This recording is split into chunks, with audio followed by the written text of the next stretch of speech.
Hello and welcome everybody. I'm Anthony Gonzalez and I'm the Senior Program Coordinator for the Higher Education Center. And I want to welcome you all today to our webinar titled The Work Speaks for Itself, Tackling the Social Political Landscape of Substance Use, Stigma, and Recovery on Campus, featuring Dr. Sherrá Watkins. Before we get started with today's content, I do just have a couple of housekeeping slides I'd like to share with everybody. Here on the screen should look somewhat familiar as we are in the Zoom webinar format. We do welcome your questions at any time throughout the live session, but we do kindly ask that you utilize the Q&A feature.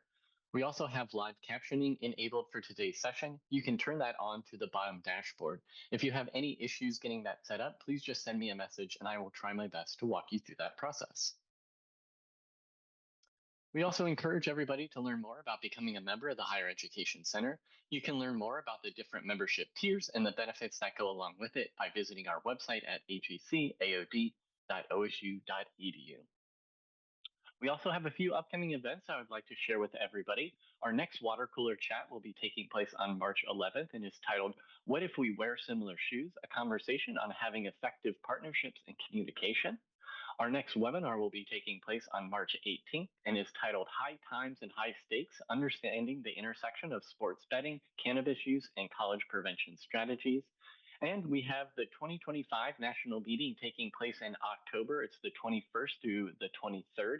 The call for proposals is now open and it is open until March 21st. We would love to see everybody joining us in person or virtual, as well as submitting sessions. We have an array of session types, so we hope to see your submission soon. And with that, it is my great pleasure to turn it over to our presenter today. Joining us today is Dr. Sherrá Watkins, Associate Vice President of Student Health and Wellness at the University of Utah. Thank you for joining us, Dr. Watkins, and it's my pleasure turning it over to you at this time. Thank you so much. It's so good to be here. So good afternoon to everyone, because now it's officially 12 o'clock here on Mountain Time.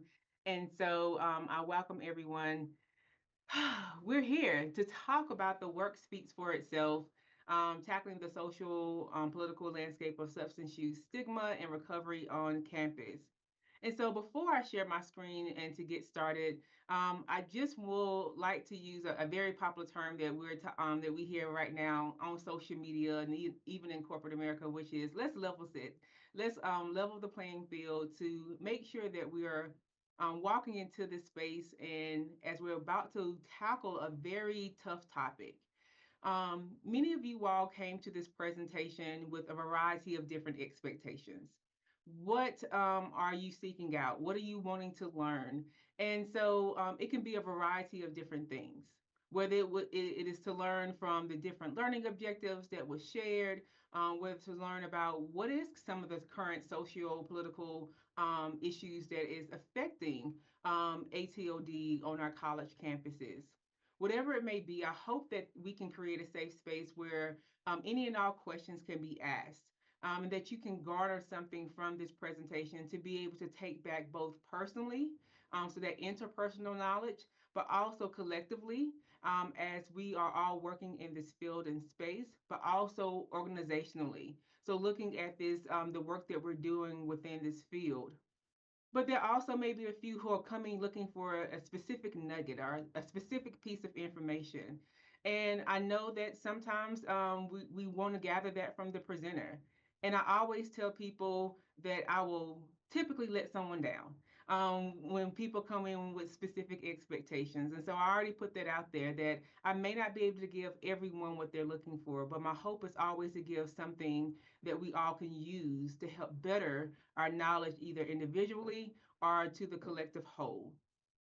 And so as we get started, feel free to ask the questions as we're talking about a very controversial topic. And so I'm going to ask for engagement as we go throughout the PowerPoint. It's not a lot of slides because I do want to have engagement back and forth with you. And so I'm going to share my screen and get us started to talk about what are some of the major points as far as learning objectives that we are going to talk about on today.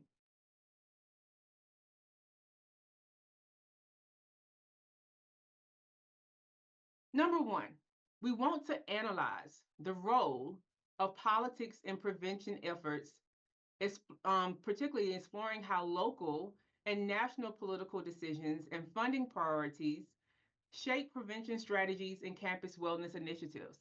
So when I get to this particular part, I'm going to focus on some of the national political agendas that we're seeing.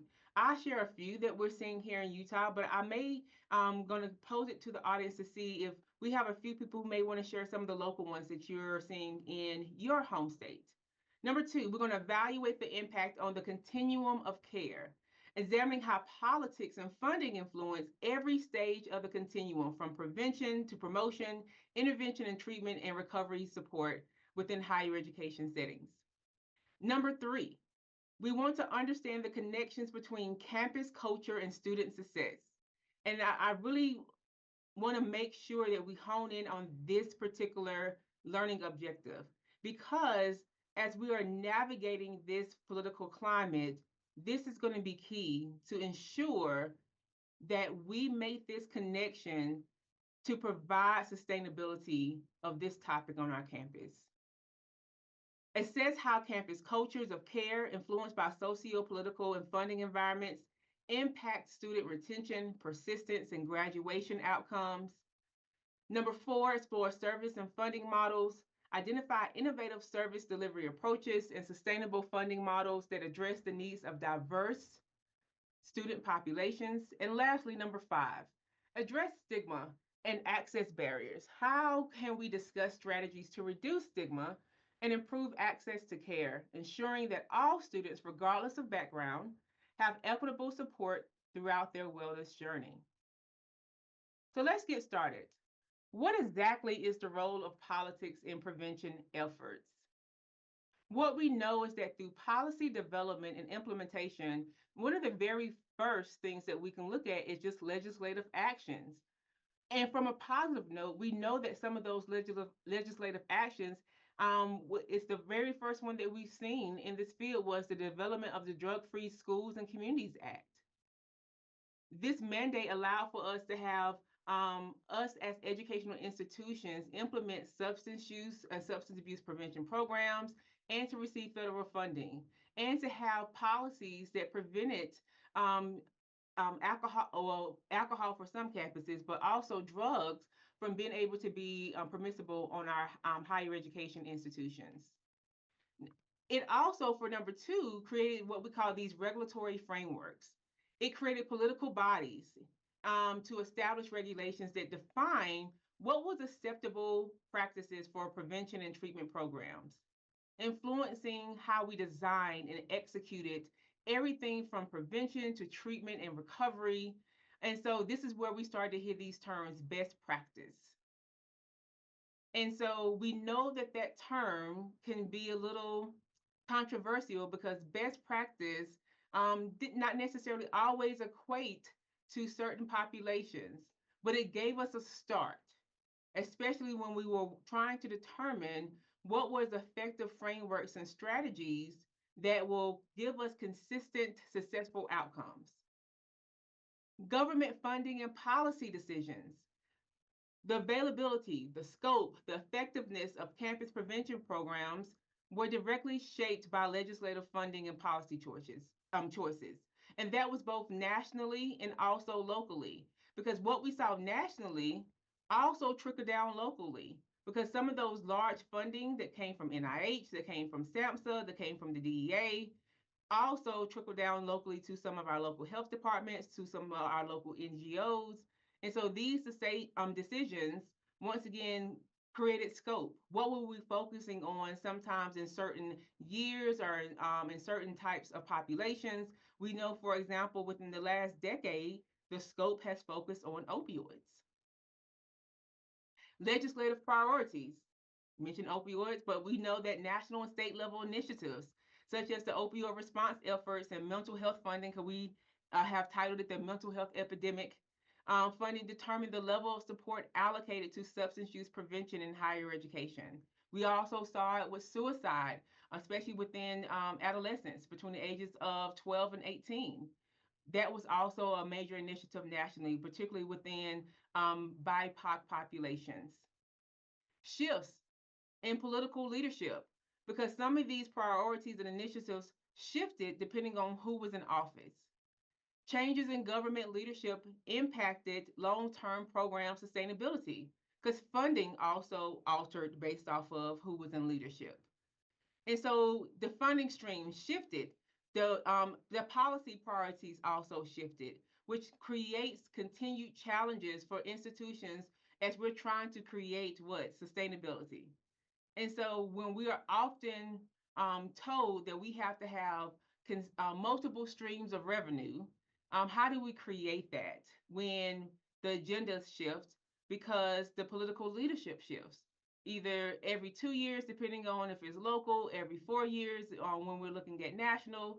And so, how do we once again create that when the agendas for each political association may not necessarily be consistent? So nationally, what exactly are we seeing currently, and even on the horizon? So this is some of the things that we're seeing, and so you all will get this PowerPoint, and so it is a reference with where I got this information from. But from the drug-free schools and campuses, we know that once again, this has not changed currently. Currently, as of yesterday when I put this together, we never know. As of 12 o'clock tonight or this afternoon, something could shift. But the Drug Free Schools and Campuses Act still requires institutions of higher education to implement programs aimed at preventing unlawful possession of illicit drugs. And so we know that the definition of illicit drugs is still is provided by the different scheduling. So they want us to educate, they want us to make sure we have prevention strategies and also to provide psychoeducation on the associated health risks. Number two, Campus Prevention and Recovery Services for Students Act. It was introduced last year in July 2024. This bipartisan bill was sought to allocate about $75 million over 5 years to assist colleges in implementing evidence-based programs for preventing substance misuse and supporting students with substance use disorders. Now, this emphasis was a collaboration between departments of education and health and human services to promote successful prevention and recovery initiatives. Now, as we are having this discussion, where's the issue at when it comes to this? Where do you see the issue when we look at number two? When we look at this bipartisan bill, which was supposed to once again look at prevention expertise, look at evidence-based programming, these two departments, Department of Education and Health and Human Services,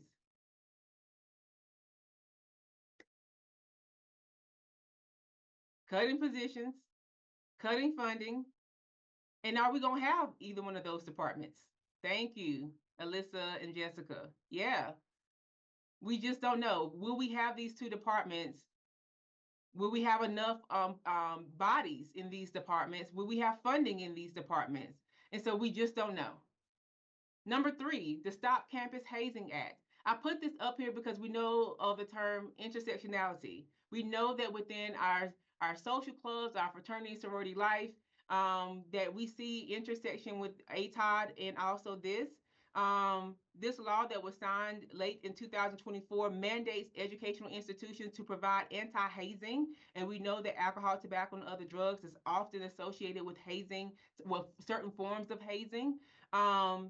Targeted that we also address substance misuse issues and this intersection.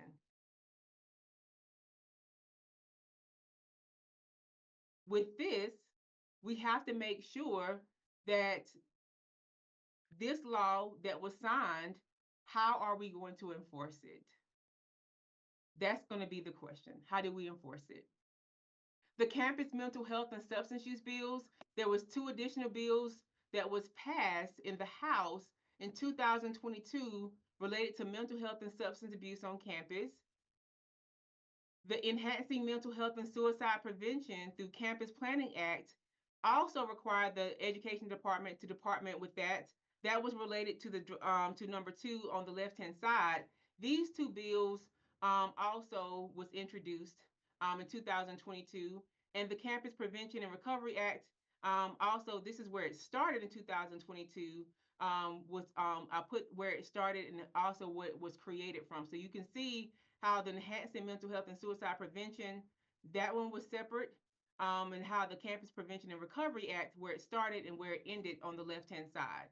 So we have these two bipartisan bills. We saw where the Campus Prevention and Recovery Act ended up on the left-hand side from 2022, but we don't know where the Enhancing the Mental Health and Suicide bipartisan bill, where that ended up. It started in 2022, but we don't know if it will move through in this legislative season, and continue, just based off where things are socio-politically. The National Academies of Science, Engineering, and Medicine initiatives, this was from 2021.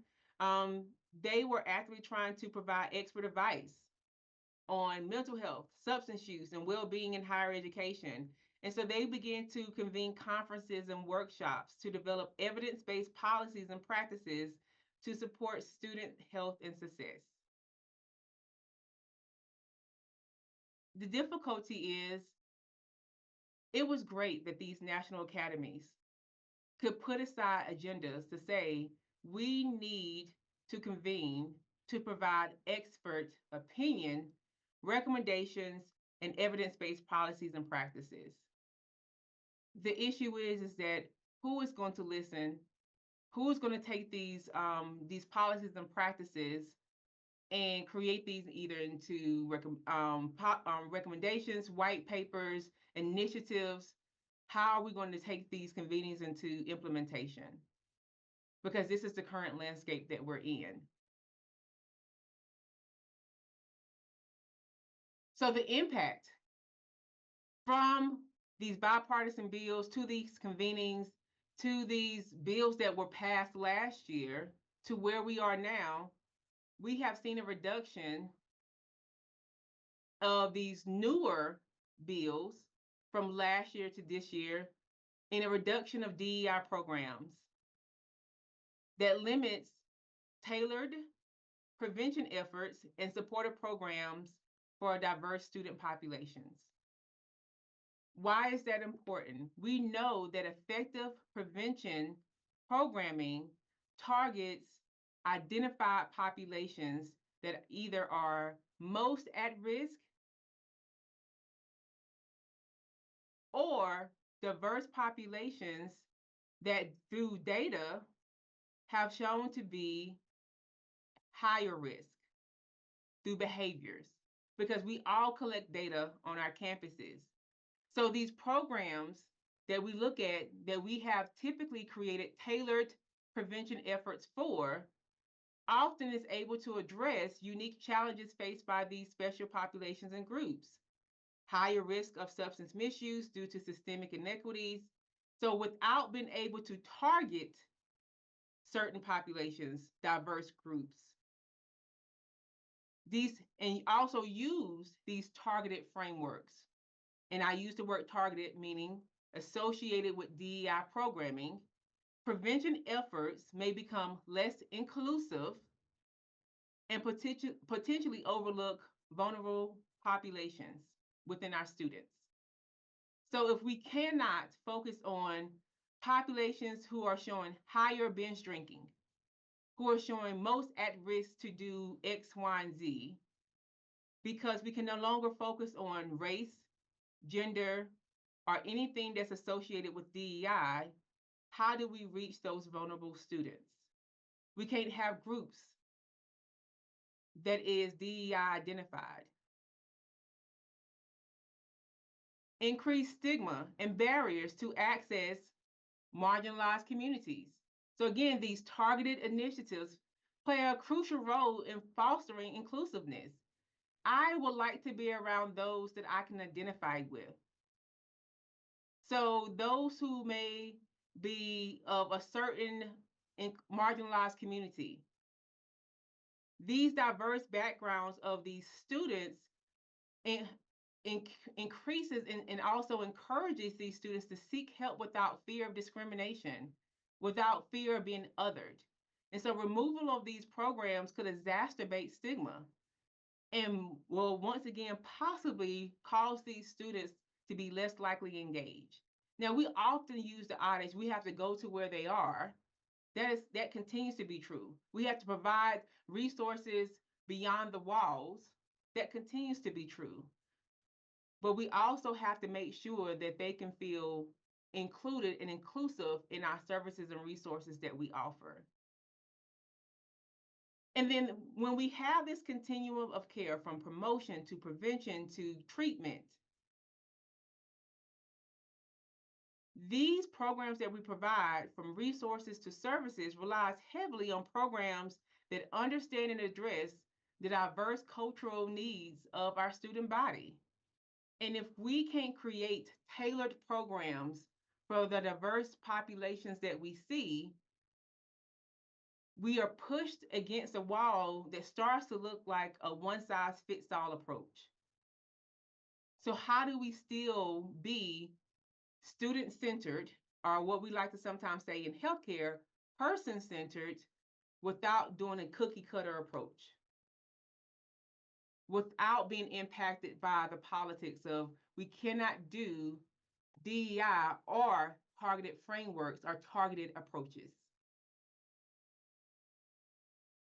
And when we are told that we have to move away from those types of approaches, we know that when you, as I like to say, put it all together, what do you got?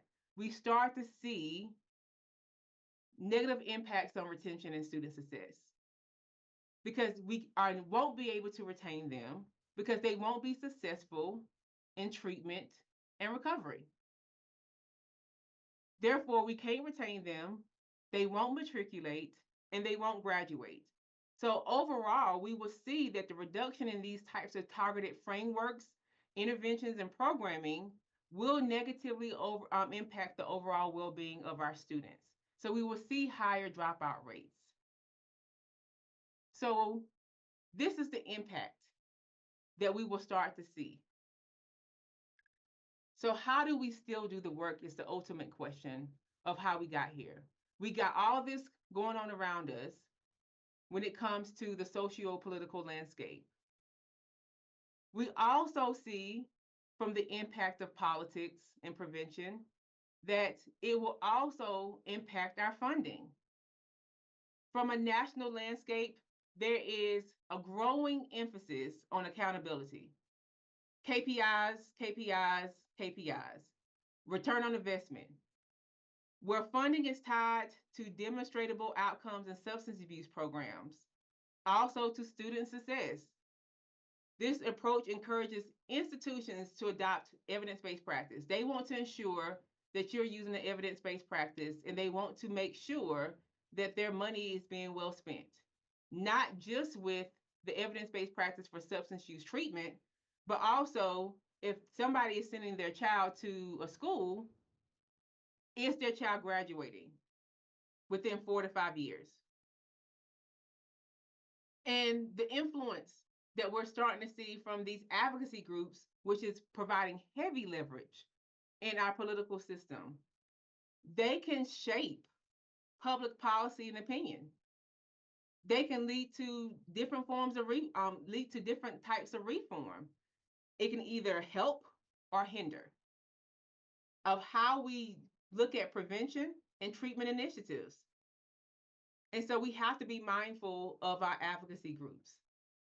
This is the time where we have to be partnering with our NGOs and making sure that our advocacy groups are hearing the voices of students and those of us who are doing the work on college campuses.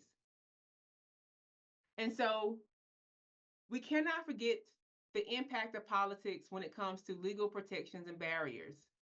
From the positive pieces of it in the past and also current, it has helped us in creating medical amnesty policies on our campuses, political decisions that allow for students seeking medical assistance during substance related emergencies and not having the impact of legal repercussions, creates this sense of safety and also responsibilities on our campus. That has been a positive reform. And we also have begun to have the conversation, especially within those states that have moved towards the legalization of cannabis, we have also had to start having the conversation with criminalization versus rehabilitation. What is the current political stance on that? And how has that affected our student population? But it all still leads to, what is the rhetoric of certain types of words and languages that we're still using on our college campuses and outside in the community? Because the language and positions adopted by our political leaders truly shape public perception of substance use.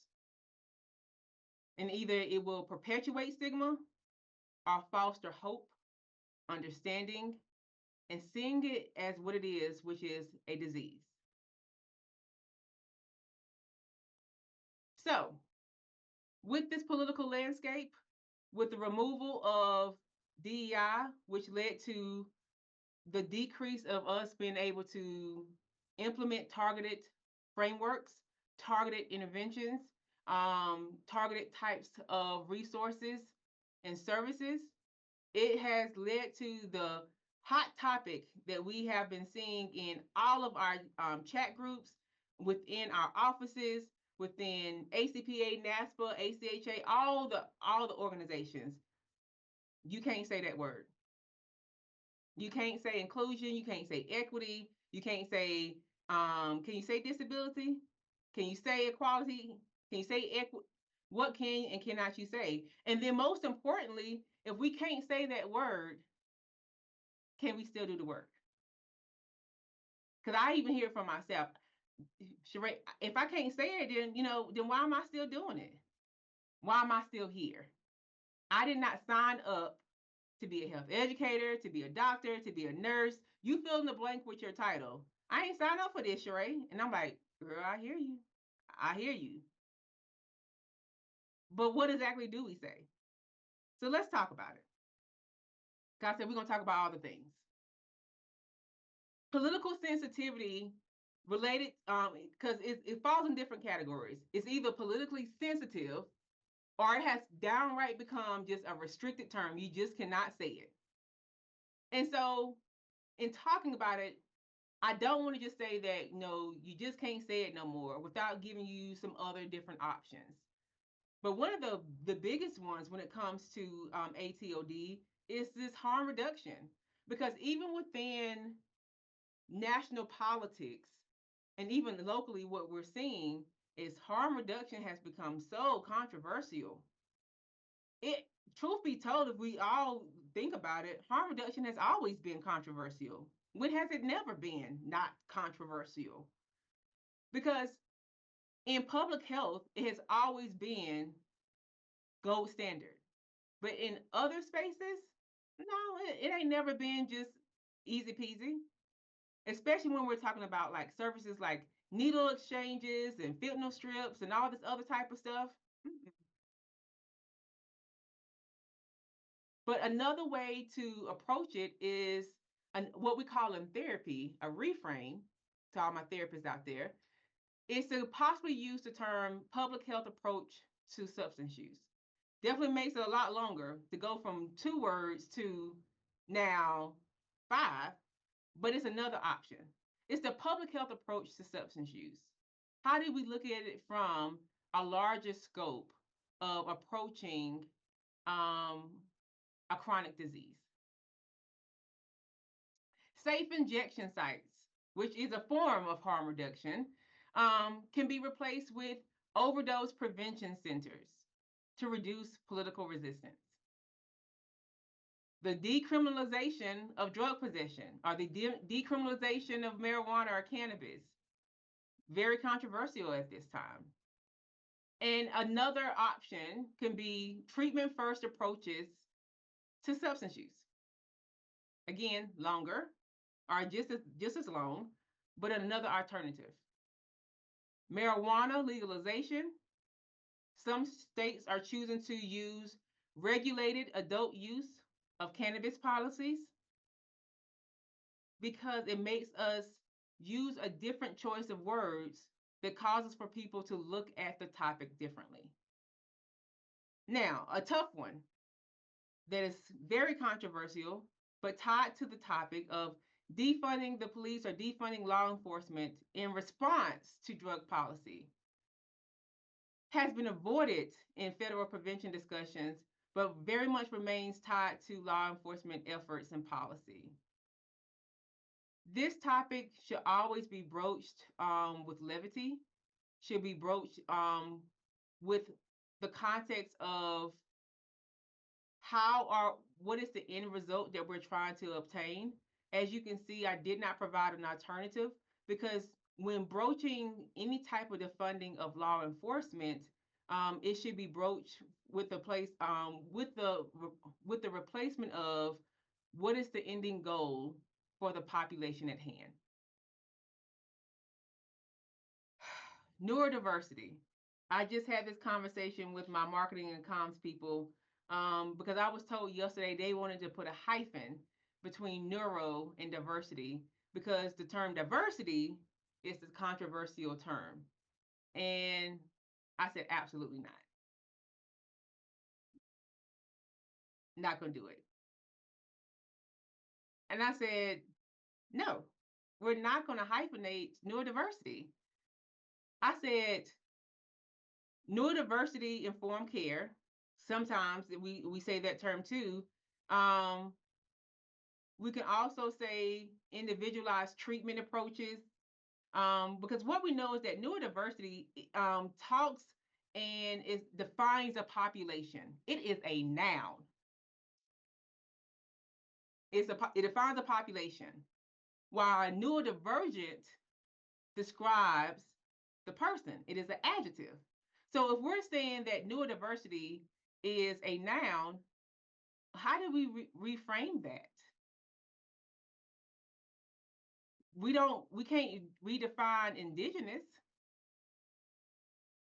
Why would we hyphenate neurodiversity? So if we are trying to define a population of people, that's the term that we use. But if we're needing to describe a form of treatment for that population, we can say that it's neurodiversity informed care. Our individualized treatment approaches may be more generic to say that we're providing individualized treatment approaches, or as we look over, we will see as we look at trauma-informed care, strength-based support, wellness-informed practices, person-centered care, compassionate care framework are all interchangeable. But we should never hyphenate neurodiversity to describe a population of people. Because what we know from a disability lens is that we always should use first-person language. That hasn't changed or shifted in decades. Inclusion.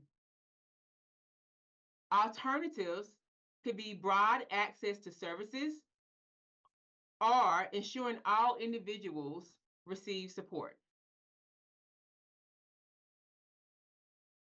Equity, access to care for all populations. This also can be the same for health equity, if that has become controversial too, even if you put health in front of it. Intersectionality, understanding diverse experiences in treatment access. Systemic racism in healthcare, historical disparities, barriers to care, barriers to access, institutional bias, structural inequities. I love what Kimberly has said in the chat about sometimes you just have to be controversial. And I believe that. I believe that, sometimes you just have to fight the good fight and have the conversation. And I also believe that two things can be true at the same time. Some of us are at maximum capacity and don't have the strength to continue to fight. And it is perfectly okay to choose either or. If you choose to have the conversation and to fight the battle, please do so. Some of us may not feel safe enough to do so, and some of us may not have the strength to do so. I have provided alternative terms that you can use. And some of you all may have departments through Marcoms or through your health and wellness areas that may have even already given you a list. Either way, we all have autonomy and choice. Some key definitions to think about and to consider. As we get ready to talk about the continuum of care of how it's been affected by um, the socio-political climate, I want to make sure that we all are on the same page as we talk about the differences between promotion, prevention, intervention, treatment, maintenance, and recovery. Because for many of us, we haven't necessarily defined these terms since we were all in our intro classes. Promotion, efforts aimed at enhancing overall well being and resilience by fostering healthy behaviors, environments, and policies. And I've given you some examples for such. I won't be redundant and read it to the T. Prevention, strategies designed to reduce the risk of developing substance use disorders or mental health conditions before they occur. You can add in wellness pieces too, because prevention can also be linked to wellness. Intervention, targeted actions taken when early signs of substance misuse or mental health issues appear, but before the conditions become severe. This is where you often see the screening, brief interventions, and referrals. I forgot to mention when we talked about prevention, as you know, these are the strategies designed to reduce the risk. It is here that we see the different types of prevention: primary, secondary, tertiary, upstream prevention. Don't forget that. And then we have treatment, comprehensive medical behavior interventions for individuals who have a diagnosis of a substance use disorder or a mental health condition, or who may be dually diagnosed. Now, maintenance, ongoing support efforts to support long term recovery and prevent relapse after initial treatment. And then recovery, a holistic and long term process through which individuals are able to manage their substance use disorder or mental health condition while improving overall well being. So, as you heard me mention, we have different types of prevention: primary, secondary, and tertiary. Just as a reminder, the goal of primary prevention is to stop the substance use or mental health issues before they start. Secondary is to identify or intervene early individuals in risk of substance use or mental health disorders. And then tertiary is to reduce harm and prevent relapse in individuals with the diagnosis. And so, as you can see with each one of these different types of prevention, there is a target, and I've provided some different types of examples for each one. My question to the audience: have you assessed and mapped your campus resources based off of your, what we call the key definitions, but it's actually what we call your continuum of care? Have you mapped out and assessed your campus resources based off of your continuum of care? Yes or no? Because as we're talking about the socio-political climate, one of the first things that we know through our basic training as health and wellness clinicians and practitioners is that we got to know our landscape. Do you know where you stand when it comes to your resources and your services for every single aspect of that continuum? Because if you was to lose something, would you know where to go back and seek it out? So Lee says yes. And if you haven't, would you know where to start?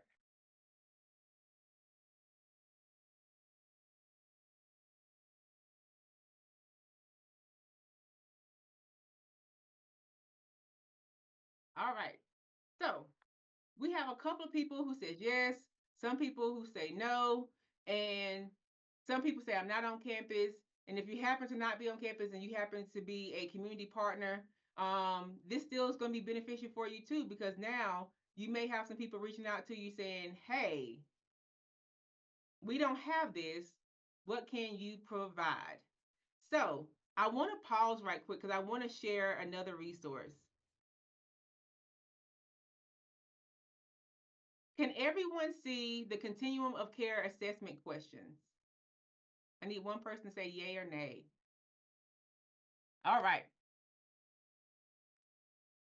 If you have not assessed or if you have assessed, I never ask a question of have you or have you not without, just in case, giving you a resource, just in case. So you all will get this link to this worksheet, and I made it very simple. This is some questions that you can ask yourself to be able to map out your continuum of care assessment questions. Starting with your general campus substance use and mental health landscape, what data do you currently collect? Do you have a dedicated team or task force focused on substance use prevention and recovery? How do you engage? And do your services align with best practices? And then you go down and you are able to assess for each levels of that continuum of care. Do you provide universal prevention education? Are there targeted prevention efforts? And what policies and enforcement mechanisms exist to reduce substance use? And I do that for each area for you. 3 pages. So you, and I'm because of time, I'm not going to go through each one, but you have it. And what I learned when I came into to do this with my team is that I did it from a health and wellness, and we started simple. Before we dug deep into the full assessment, I just asked my team for everyone to define what the full continuum of care was. And what I realized is because this is the first time that my VP had built out our division of health and wellness, I asked for each area, rec, wellness, financial wellness, to build out their continuum and tell me where all of their resources and services fail on that continuum of care. And it was interesting to get their feedback. The ending result, just to show you all briefly, was this.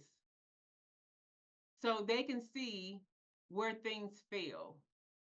And it was an aha moment for them to just be able to look. So this is not just from substance use.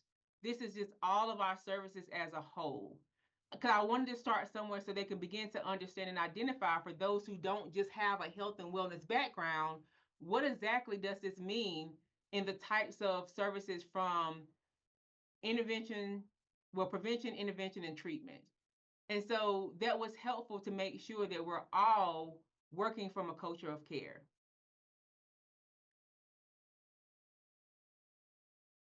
I also provided this as another visual for you to make sure you're helping everyone to level set and understanding what does each of these stages mean.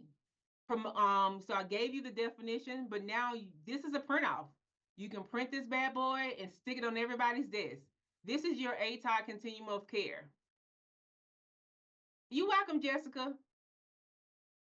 Just make sure you cite me. Thank you. Appreciate that. Because I spent all night in Canva just for you all while I was watching CSI. Okay.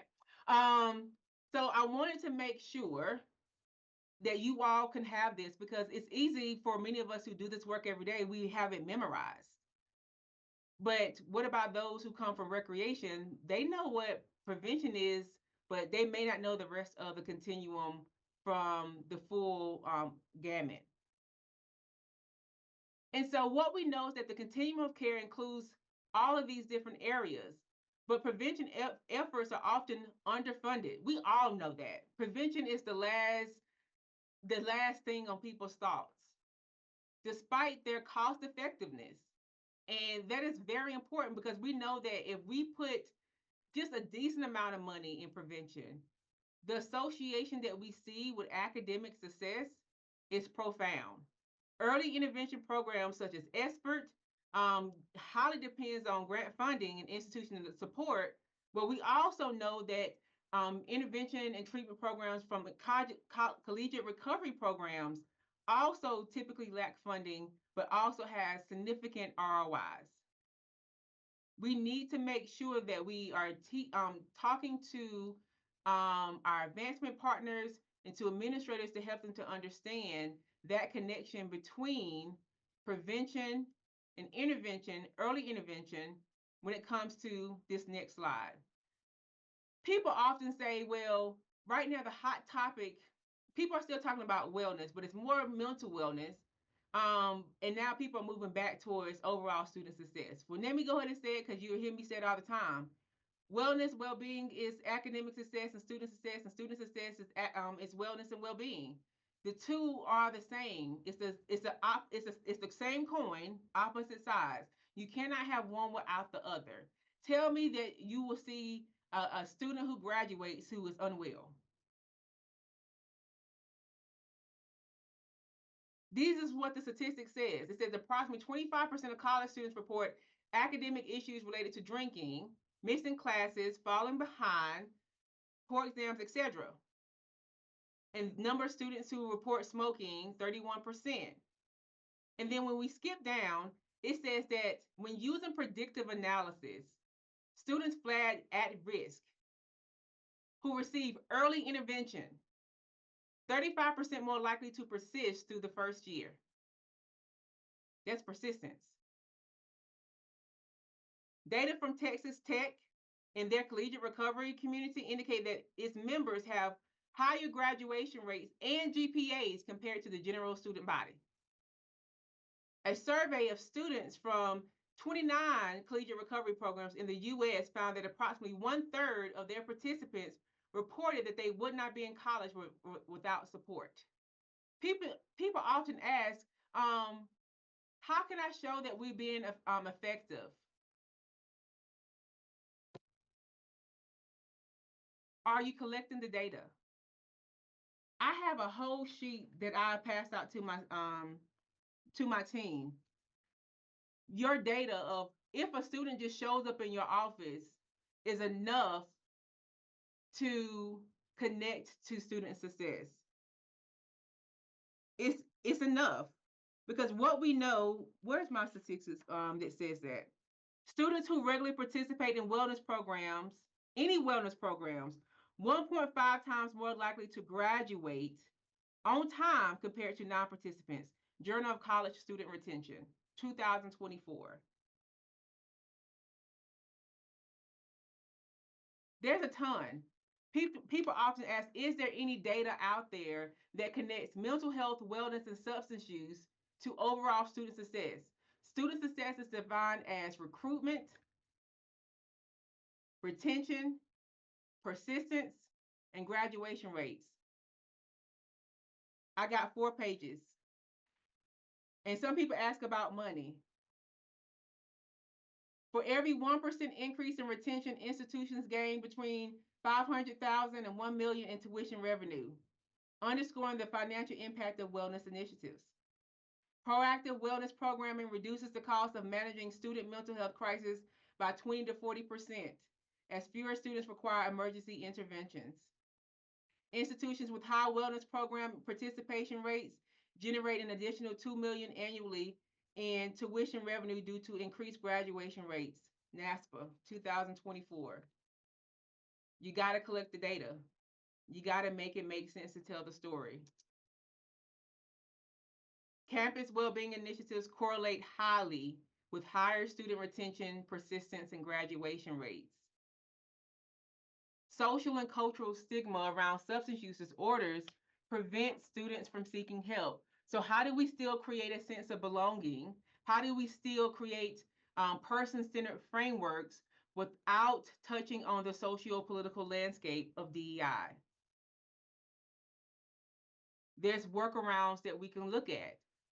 Looking at these populations from these certain types of populations are showing these types of measures.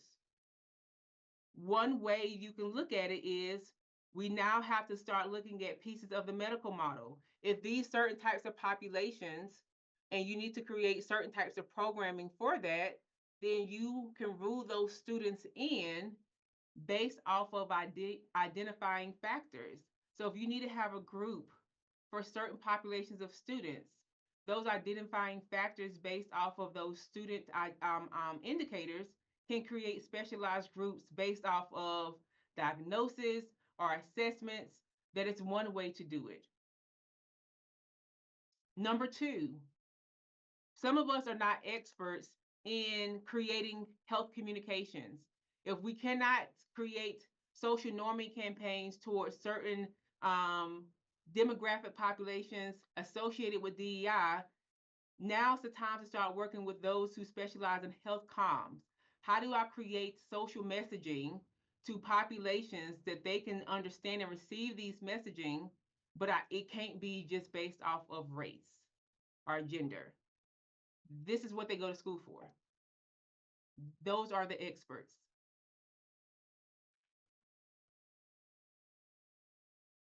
So innovative models, as we need to start looking differently of how we do this work.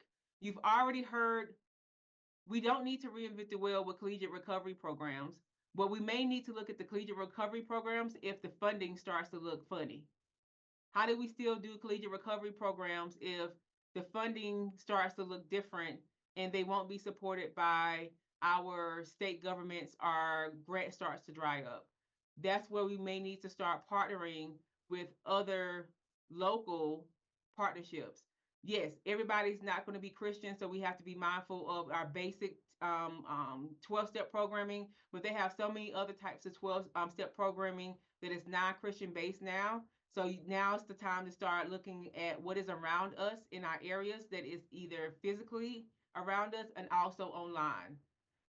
If we have to start shifting our integrated primary care models, how we are looking to embed substance use prevention and intervention services into integrated primary care, also known as population health care models. We have to now start looking outside of the box, which is difficult for us in higher education because guess what? Population health care models or integrated primary care models share information. It's what we call one-stop shops.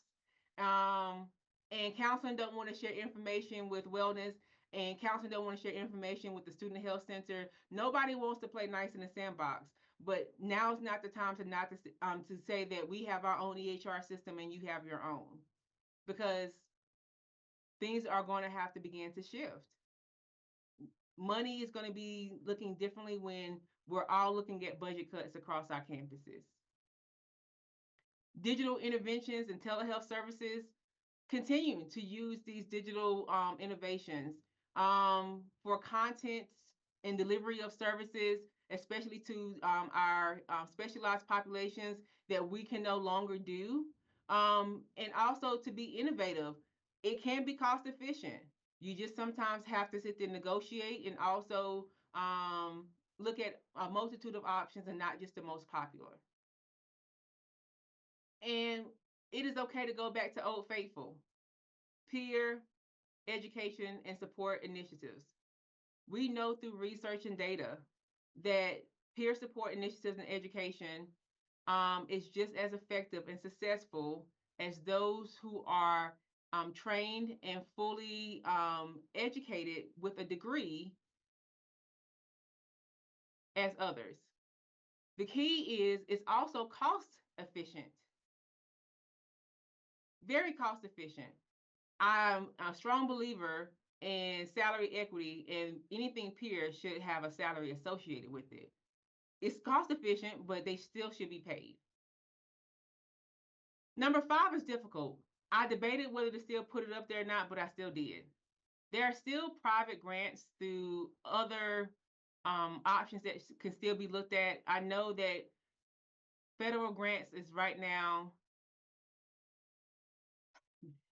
wishy-washy, but there are other grants that can possibly still be looked at that's privately funded. And that's where we're going to have to look at um, maybe state grants and also private grants through maybe foundations of how to diversify our funding. And this is now the time, if you have not been as open and as collaborative with your academic affairs side to start partnering with your academic affairs side to do this collaboratively. And then working with your community through service learning and engagement, but also partnering with them, especially your health departments, your community partnerships, to be able to provide the services that you either A, don't have or can no longer provide.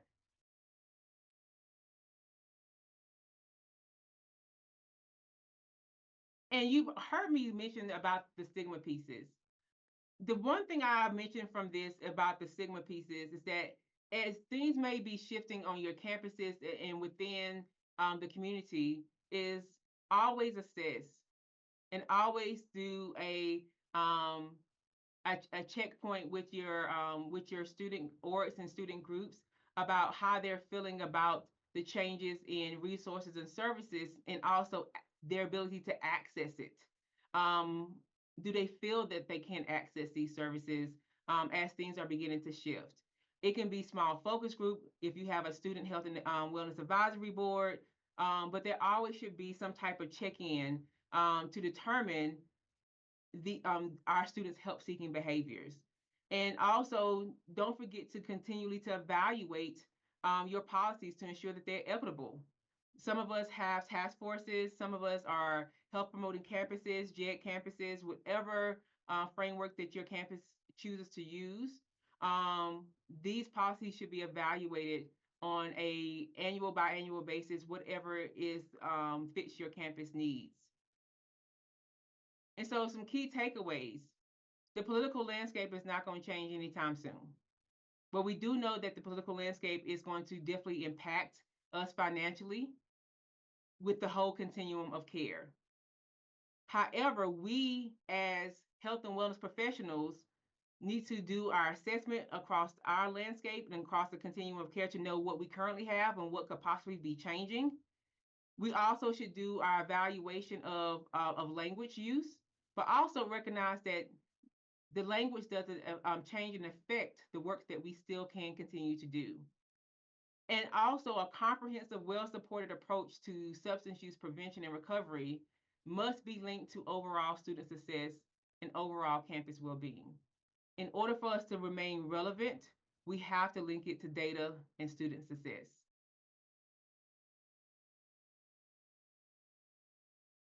Is the slide available of the example of the table that display the results of the continuum of care? You talking about the example that I provided for my team, Vanessa, of where we started at? Oh, I just gave it as an example. I didn't provide that just because it's the 6 areas that I oversee. But I did provide the questions that you can ask, and I did provide this. That shot, which provides that continuum. Okay. Any additional questions? We have had a couple of questions. Thank you again, Dr. Watkins, for sharing of yourself and your expertise, and for navigating what we know is a charged and challenging a topic with such grace. So thank you, Dr. Watkins. We did have a question come in. Do you know any, or do you have any suggestions on how to find alternatives to specific words? How can we think about identifying and utilizing alternative language for programming, education, outreach, student group names, and research? Truth be told, I thought that one of our national organizations would have been out in the forefront and said, hey, we see what's coming down the pipeline, ACHA or NASPA. I have not seen that come out. And so, at least for me and my team, we have just started to create like a running list and keep it in box. And so that's what we've done. And so the few that I could just put into the slide, I just put those in there. But I think that each community organization, university, should just start and start creating their own. But I also think that with the dues that we pay to our national organizations, we can charge them and say, hey, this is what we need. Oh, that is true, Aisha. That's a good point. Well, I think it's both sides of the spectrum. We do pay dues, and this is a resource that we are needing. I do think that we also have to be mindful that if it does get out there, it can be more limiting to it. So both sides of the coin. Thank you again, Dr. Watkins. I do want to acknowledge everybody's time that we are at time. So I do just have a couple of housekeeping slides I would like to share with everybody. Again, we have a couple of upcoming events taking place. Our next water cooler chat will be taking place on March 11th. Our next webinar focusing titled High Times and High Stakes, Understanding the Intersection of Sports Betting, Cannabis Use, and College Prevention Strategies will be taking place March 18th. And of course, the 2025 National Meeting Call for Proposals is open through March 21st, and we would love to see your session submissions. Just as a friendly reminder, today's session has been recorded, and you can expect to see it uploaded to our website within 3 business days. Thank you again, everybody, for joining us, and I hope you have a great rest of your day. Take care, all.